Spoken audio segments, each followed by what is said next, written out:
सांसद पप्पू यादव ने बड़ी मांग रख दी है। पप्पू यादव ने कहा कि कांग्रेस को कम से कम 100 या फिर उससे ज्यादा सीट पर विधानसभा का चुनाव लड़ना चाहिए। वहीं तेजस्वी यादव के चेहरे के सवाल पर पप्पू यादव ने कहा कि ये आरजेडी का फैसला है, महागठबंधन का नहीं।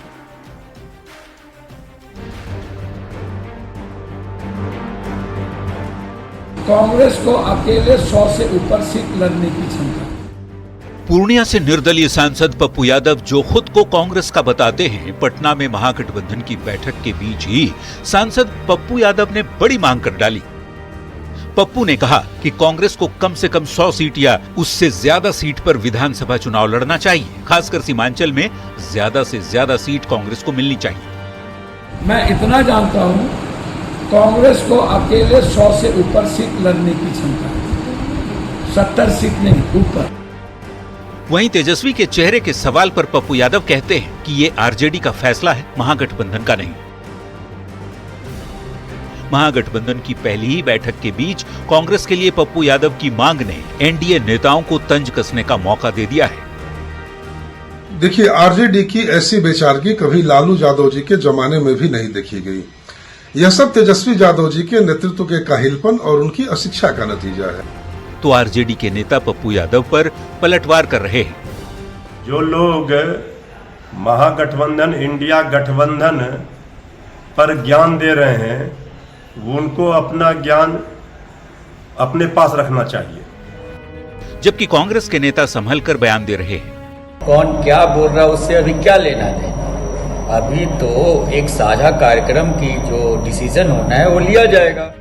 एक तरफ पप्पू यादव ने कांग्रेस के लिए 100 सीट की डिमांड की, तो वीआईपी के मुकेश सहनी 60 सीटों पर दावेदारी जता चुके हैं। लेफ्ट पार्टियां अभी बाकी हैं। ऐसे में सवाल है कि आरजेडी का क्या होगा। खैर, भले ही पप्पू यादव निर्दलीय सांसद हों, लेकिन जीतने के बाद से ही वो कांग्रेस के समर्थन में खड़े रहे हैं। उनकी पत्नी खुद कांग्रेस की सांसद हैं। ऐसे में कांग्रेस के लिए उनकी बैटिंग आरजेडी की टेंशन बढ़ाने वाली है। न्यूज 18 के लिए पूर्णिया से कुमार प्रवीण और पटना से आनंद अमृतराज के साथ ब्यूरो रिपोर्ट। और आइए अब 2025 के चुनावी रण को समझते हैं। 2025 का चुनाव एनडीए बनाम महागठबंधन होने जा रहा है। एनडीए की बात कर लीजिए तो एनडीए के अंदर 5 दल हैं, जिसमें बीजेपी, नीतीश कुमार की पार्टी जेडीयू, चिराग पासवान की पार्टी एलजेपीआर, जितन राम मांझी की पार्टी हम और उपेंद्र कुशवाहा की पार्टी आरएलएम है, जो एक टीम आप इधर देख रहे हैं। वहीं महागठबंधन है, जिसमें आरजेडी, कांग्रेस और लेफ्ट की तीनों पार्टियां, सीपीआई, सीपीएम और सीपीआई-एमएल के साथ ही मुकेश सहनी की पार्टी वीआईपी भी शामिल है। मुकेश सहनी के खुलकर बोलने के बाद महागठबंधन की स्थिति भी अब साफ हो चुकी है। महागठबंधन में फिलहाल आरजेडी, कांग्रेस, लेफ्ट की तीनों पार्टियां शामिल हैं, जिसमें सीपीआई, सीपीएम और सीपीआई-एमएल के साथ ही मुकेश सहनी की पार्टी वीआईपी शामिल है। यानी दोनों ही टीम बनकर तैयार हो चुके हैं। आज की अगर बात करें कि आज बिहार में राजनीतिक स्थिति कैसी है, इसको समझने के लिए आपको 2020 विधानसभा चुनाव के रिजल्ट को भी समझना पड़ेगा। देखिए, 2020 में एनडीए के खाते में 125 सीटें आई थी, जबकि महागठबंधन को 110 सीटों पर जीत मिली थी। पार्टी वाइज आपको बताते हैं, सीट तो आरजेडी सबसे बड़ी पार्टी बनी थी। मतलब 2020 के विधानसभा चुनाव में आरजेडी को सबसे ज्यादा सीटें मिली। 75 सीटों पर आरजेडी को जीत मिली थी। बीजेपी दूसरी बड़ी पार्टी हुई, बीजेपी को 74 सीटों पर जीत मिली, जबकि जेडीयू तीसरे नंबर की पार्टी बनी थी, 43 सीट जीतकर तीसरे नंबर पर पहुंच गई। तो कांग्रेस के खाते में 19 सीटें आई थी। और जो लेफ्ट की पार्टियां हैं, उन्होंने भी 16 सीटों पर जीत दर्ज की थी। और चिराग पासवान, चूंकि वो एनडीए से अलग होकर चुनाव उस वक्त लड़े थे, तो उनकी पार्टी का एक विधायक बना, जबकि 15 सीटें बाकी पार्टियों को गई, जिनमें जितन राम मांझी की पार्टी हम है और वीआईपी के साथ साथ निर्दलीय भी शामिल हैं। महागठबंधन की बात करें तो आरजेडी ने 2020 विधानसभा के चुनाव में 144 सीट पर उम्मीदवार उतारे थे। कांग्रेस ने 70 सीटों पर अपने उम्मीदवार उतारे थे और लेफ्ट पार्टियों ने महागठबंधन में महज 29 सीटों पर अपने उम्मीदवार उतारे थे। रिजल्ट की अगर बात करें तो 144 सीट पर लड़कर आरजेडी के 75 उम्मीदवार जीत कर आए थे, जबकि 70 सीटों पर लड़ने वाली कांग्रेस के महज 19 उम्मीदवार जीत हासिल करके आए थे। लेकिन 29 सीट पर उम्मीदवार उतारने वाले लेफ्ट के 16 उम्मीदवार जीत गए। अगर आप स्ट्राइक रेट की बात करें तो आरजेडी की जीत का स्ट्राइक रेट 2020 विधानसभा चुनाव में 52.08% रहा। लेफ्ट का स्ट्राइक रेट 55% रहा, जबकि कांग्रेस महज 27% सीटों पर ही चुनाव जीत पाई। अब आप खबर तो समझिए, कांग्रेस का स्ट्राइक रेट खराब रहा। आरजेडी के नेता कांग्रेस पर सवाल उठाते रहे हैं। आरजेडी नेताओं का कहना है कि कांग्रेस का प्रदर्शन अच्छा होता तो सरकार बन सकती थी, यानी कांग्रेस को 70 सीट देने का फैसला ठीक नहीं था। माना जा रहा है कि इस बार आरजेडी कांग्रेस को ज्यादा सीट देने के मूड में नहीं है, लेकिन कांग्रेस के नेता ये लगातार माहौल बनाने में लगे हुए हैं। दूसरी ओर पप्पू यादव का कहना है कि कांग्रेस को ठीक सीट नहीं मिली। सीमांचल की सीटें कांग्रेस को मिलती तो वहां पर अच्छा रिजल्ट होता। हालांकि बिहार में कांग्रेस की ताकत सबको पता है, लेकिन यह भी सच है कि अलग होने से दोनों दलों का नुकसान होगा। देखना होगा कि सीट शेयरिंग का वो कौन सा फॉर्मूला सामने आता है, लेकिन अभी से कांग्रेस की तरफ से दबाव की राजनीति जरूर जारी है। बढ़ते हैं आगे और बात अगली खबर की। वक्फ संशोधित अधिनियम 2025 को लेकर दायर याचिकाओं पर सुप्रीम कोर्ट ने सरकार को जवाब देने के लिए 1 हफ्ते का वक्त दिया है। कोर्ट ने साथ ही कहा कि इस दौरान केंद्रीय वक्फ परिषद और बोर्डों में कोई नियुक्ति नहीं होनी चाहिए। सुप्रीम कोर्ट के इस फैसले के बाद सियासी पारा हाई हो चुका है।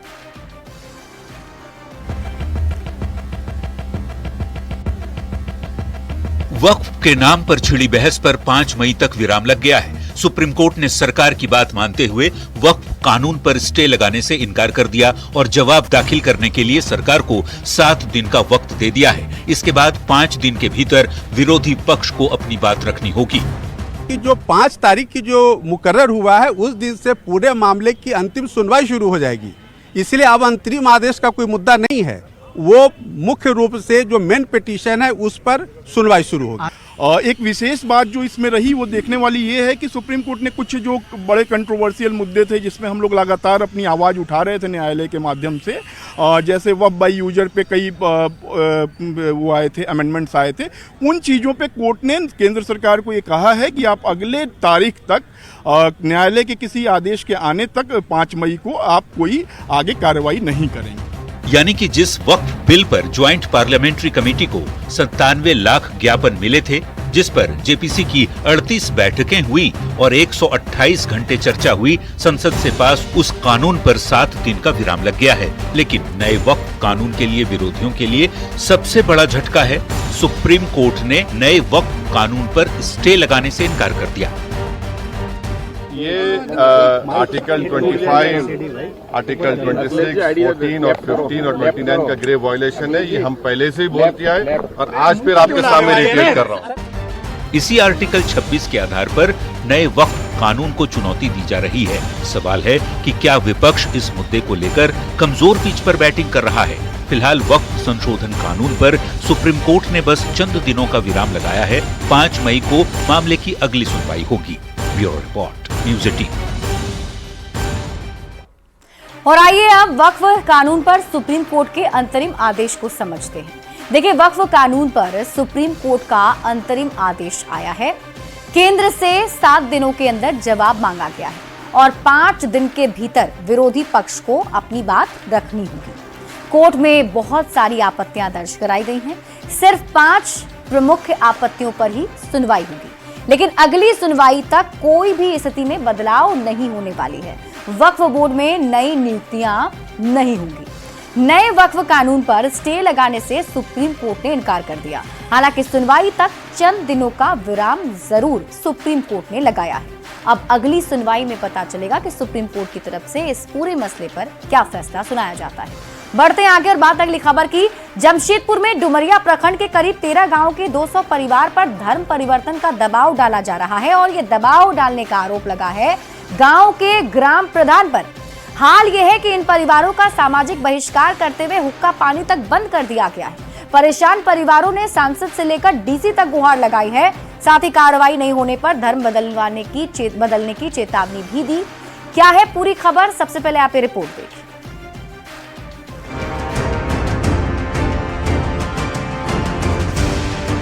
इंसाफ की गुहार लेकर पहुंचे ये हैं पूर्वी सिंहभूम के डुमरिया के परिवार। इन पर ग्राम प्रधान की ओर से धर्म परिवर्तन का दबाव पड़ रहा है। डुमरिया के 11 गांव के करीब 200 से अधिक परिवार पर ये दबाव डाला जा रहा है। धर्म नहीं बदलने पर ग्राम प्रधान के तुगलकी फरमान से उनका सामाजिक बहिष्कार कर दिया गया है और गांव में हुक्का पानी भी बंद है। बुढ़िया मर गई, उसी दिन मृतक शरीर को छोड़ के सब पूरा गांव वाला नाच गाना के लिए चले गया डिब्बा किचन प्रोग्राम में या चंपाश्वरन का वहाँ। तो हम इतना बात बोला कि 3 आदमी, मेरा बीबी मेरा माँ अगर क्रियाक्रम में शामिल होगा गांव वाला, तो और हो सकता है ग्राम प्रधान आपका बीबी मर जाएगा तो ऐसा छोड़ के चला जाएगा? नहीं बोला, ये ग्राम प्रधान से पंगा कर रहा है, बहिष्कार कर दो। हम लोग सोहराय महीना माने सोहराय पर्व पूर्णिमा में मनाए, जिसके कारण आज वहाँ 12 परिवार को बहिष्कृत किया है ग्राम प्रधान। पीड़ित परिवार पिछले कई साल से बहिष्कार का दंश झेल रहे हैं। कई बार शिकायत भी की गई, लेकिन कोई कार्रवाई नहीं हुई। अब लोग सांसद के पास पहुंचे हैं और अपनी परेशानी और समस्या के समाधान की गुहार लगा रहे हैं। अगर सरकार न्याय नहीं देगा तो हम लोग धर्म परिवर्तन कर देंगे, तो ये तो बड़ा कदम हो जाएगा। अरे शर्मसार होगा तो हम सबको, तो इसमें तो प्रशासन को संज्ञान में लेकर तुरंत कार्रवाई करना चाहिए।